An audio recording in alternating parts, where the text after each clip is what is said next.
वृंदावन की पावन धरती पर एक सुंदर सुबह का आगमन हुआ। सूरज की हल्की किरणें यमुना नदी के जल पर चमक रही थीं।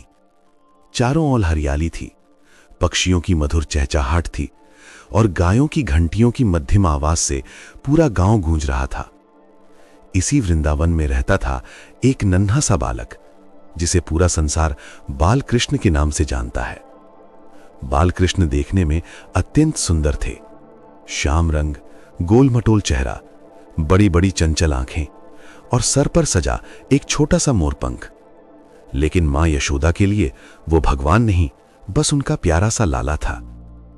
हर सुबह मां यशोदा अपने लाला को बड़े प्यार से जगाती, कभी लोरी सुनाकर तो कभी उसके गालों को चूमकर। कृष्ण नींद में मुस्कुराते और मां की गोद में सिमट जाते। मां यशोदा बड़े प्रेम से कृष्ण को नहलाती। जब ठंडा पानी कृष्ण के चेहरे पर पड़ता तो वो खिलखिलाकर हंस पड़ते। कभी पानी उछालते तो कभी मां के आंचल को पकड़ लेते।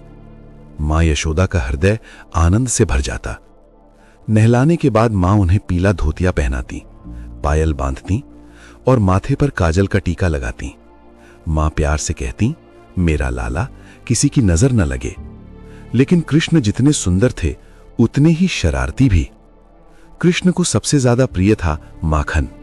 जैसे ही मां यशोदा दही मथने बैठती, कृष्ण चुपचाप एक कोने से ये सब देखते रहते। उनकी आंखें माखन पर टिक जाती और होंठों पर एक नटखट मुस्कान आ जाती।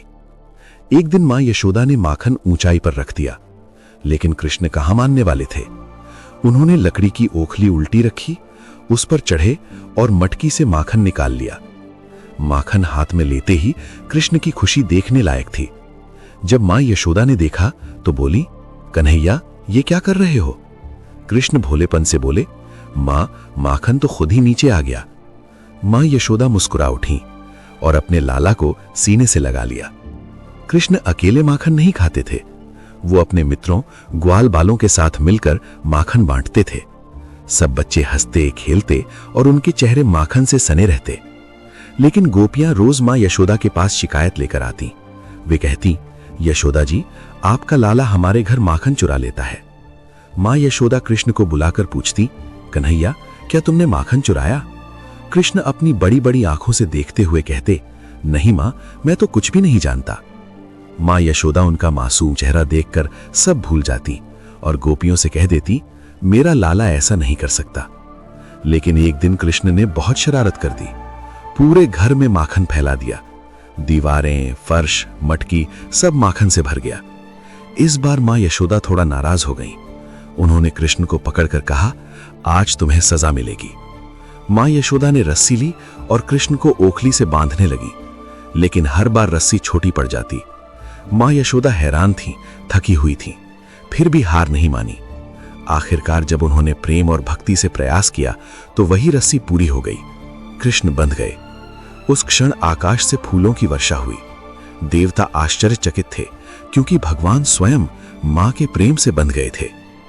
ओखली से बंधे बंधे कृष्ण आंगन में खेलते हुए दो विशाल पेड़ों के बीच पहुंचे। जैसे ही ओखली उन पेड़ों से टकराई, दोनों पेड़ जोर से गिर पड़े। उन पेड़ों से दो दिव्य पुरुष प्रकट हुए। उन्होंने कृष्ण को प्रणाम किया और कहा, हे प्रभु, आपने हमें मुक्त कर दिया। मां यशोदा ये सब देखकर चकित रह गई, लेकिन अगले ही पल उन्होंने कृष्ण को अपनी गोद में उठा लिया। उनके लिए कृष्ण अभी भी वही नन्हा लाला था। मां यशोदा ने कृष्ण को सीने से लगाया। उनकी आंखों में प्रेम के आंसू थे। कृष्ण शांति से मां की गोद में सो गए। सांझ ढल रही थी। वृंदावन में शांति छा गई थी। कृष्ण मां की गोद में बैठकर धीरे धीरे बंसी बजाने लगे। मां यशोदा मुस्कुराती रहीं और अपने लाला को निहारती रहीं। यही है मां यशोदा और बाल कृष्ण का वात्सल्य प्रेम, जहां भगवान भी मां के प्रेम के आगे एक साधारण बालक बन जाते हैं।